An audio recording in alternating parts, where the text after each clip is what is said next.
Shelter. Take Shelter is in many ways a modern retelling of Noah's Ark and Cassandra. Curtis is a working-class man living in rural Ohio. He has a steady job, a loving wife named Samantha, and a young deaf daughter.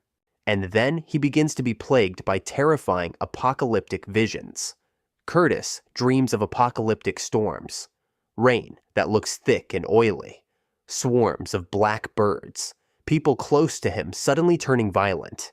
Each vision feels more real than the last, and Curtis wakes up convinced that something terrible is coming, but he doesn't tell anyone.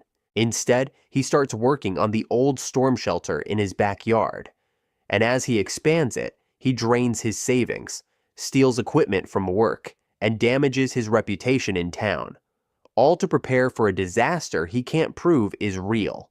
Curtis knows his mother was diagnosed with paranoid schizophrenia at the same age.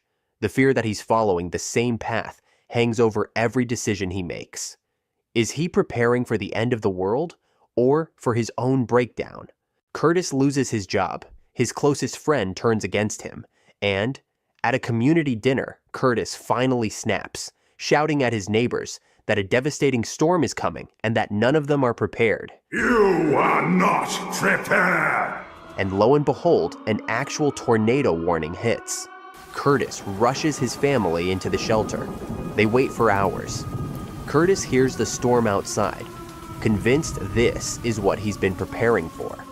After hours, Samantha hears nothing and begs him to open the door. Curtis finally does. The storm has passed. The neighborhood is damaged, but standing. Curtis was wrong, and he accepts that he is sick and agrees to enter psychiatric care.